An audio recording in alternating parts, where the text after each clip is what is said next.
hello everybody. Creative Cake here again. So welcome to our session on making a hammock. So this has been an interesting process. I did a lot of research online trying to figure out what kind of hammock I want, and as many of you know, there's not really too many sites out there or resources out there in terms of pattern. And so I was like, well, how am I going to come up with a pattern? So I actually currently have a Trek Lite double hammock that I really like. It's very comfortable. But there's a couple things about it that I would change, if I was going to make one, which I am. So I kind of started there, and I figured, well, the other thing I did was I looked at Ed Spear's hammock camping book, which is another great resource, and he talks through how to make a hammock as far as what size should it be. It should be your height plus two feet, plus another 24 inches, plus another 3 inches, I believe. So I kind of took that, and I took my Trek Lite hammock and sort of combined the patterns. And I don't want to just hack into the fabric that I got, right? So one of the things that I'm doing is I actually had some old muslin, and what I'm doing is I'm making a small pattern. So I just started out with your typical rectangle, and I'm like, okay, if I was going to make a hammock, how to do it. So this is a 10 inch by 6 inch pattern to scale. Obviously I would have to add seam allowance and things like that, but and then you start gathering, and you gather on this end, and start playing and trying to figure out, okay, if I'm going to make a hammock, how's it going to look? Well, kind of got through that, and I realized that I needed to also have a 2-scale model. So you guys are going to crack up at this. I happen to have a 6-inch Spider-Man that I got. I don't know. I got a long time ago, but he's great. I've just been having him. He's been sitting up over there on my bookshelf for years and years. So so it's kind of funny. But anyway, so he is my model for myself. So he's, like I said, he's almost exactly. Oh, you can't see. 6 inches, not quite, so we'll say he would be 5'11", we'll say, which happens to be what size I am, which is great. So I messed around with the pattern that I had, and so if you put little Spider-Man in this hammock, there we go, that's what it looks like currently. So that's where I'm at. I'm going to continue to play a little bit and see what I come up with. I want to do shelves too on here, at least on one side. So I'm going to continue to play until I come up with a really good pattern, and then we'll go from there. So that's my progress so far. Yeah, so here we are in the hammock. I love this hammock. There's only a couple things I would change. First thing I would do is figure out how to get rid of, all this floppy material. It would be great for a shelf. If I could figure out how to make that work, it'd be awesome. That's really the only thing I would change. I like the length a lot. It's nice and long, which is great for me. I don't have any shoulder pinching or anything like that. Just it's really great. So okay, yeah, I should get up and work on that hammock, but I'm starting to get very sleepy. So here we are in the hammock again. Had a nice nap. Really liked it. One of the things that I'm finding, though, is that I think I only have to take off down to this red line. Or blue line, I guess, navy blue line. I think if I do that, then I'll be good. Because that still gives me enough material for when I sit in it like this. I feel really comfortable.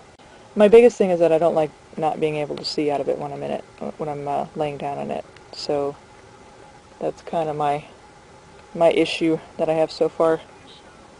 So I guess it's time to go back upstairs and get Spider-Man to help me out here, and we'll come up with a good pattern. Okay, so here we have number 1. This is just our standard rectangle. We'll see how that works. Okay, so here we have number 1. And there's a little Spider-Man in there. And you can see, the edges, sides are really high, which is what I don't want. Because I want to be able to see out a little bit better. So we're going to try taking those down first and see what happens. So this is number 2. You can see I've cut the edges down, so when you put it together, It's got a nice little curve in there.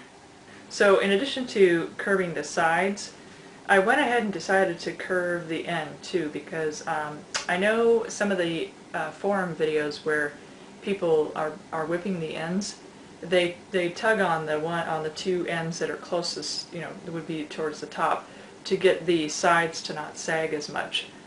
So I thought what I would do is I'd try to give it a curve and just see what happens, if it'll tighten up the sides or not. So let's try that. Okay, here we go. So like I said, curved the sides.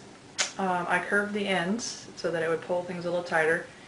And this is much closer. I like how the sides are lower, and I like that they're a little bit tighter too, which is great. But the only thing that I want to do on top of this is I want to try adding a foot box where you can put extra gear or whatever. I may not do it in the end, but I just want to try it and see what happens. So there's number 2. Let's try number 3. So number 3, basically it's identical to number 2. You'll notice that I have the sides curved again. The only thing that I did a little bit differently on this one was, instead of making it more of a gentle curve here, I made this top line a little bit wider again, because I wanted to allow enough room for my shoulders and my feet too. So I figured maybe, you know, this might give it a little bit more fabric down there.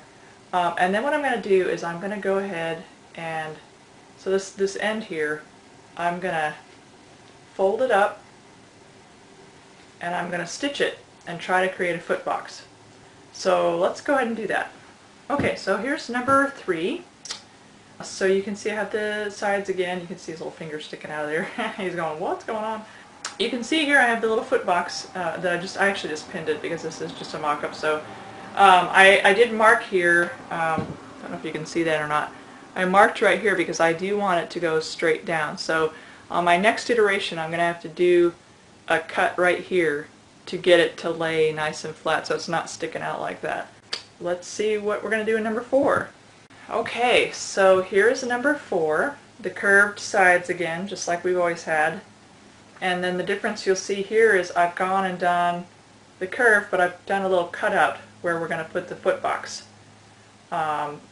So yeah, we're going to try that out and see what happens. Okay, so this is number 4 with the old Spider-Man. I've got the foot box in there from earlier, but I've cut it down a little bit so it's not sticking out like it was before. Yeah, I don't know if you can see this, but there it is. So I think what I'm going to do next now is I'm going to get a little bit of my ripstock and make it out of that and just see how it behaves and see if it'll work. Okay, so here we have our little mock-up of the hammock. I'm not entirely sure I'm happy with it yet. I think I do need to. I was going to try to go directly from this to my actual hammock, but I'm not quite feeling it. So I think I'm going to have to make it out of canvas first. Make a full-size one for myself. I do have the little foot box. You know, I'm not unhappy with it, but I'm just not sure how it's going to be until I get it full size and I really see, you know, with my weight on it, how it's going to be. But anyway, Spidey has his little hammock, and it's red, so it matches his outfit, which is important.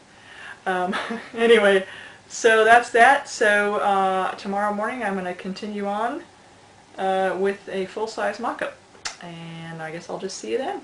All right. Whatever you have lying around can serve as your model for your small-scale hammock pattern. The sky is the limit. Whatever you want to do. It's time for a nap.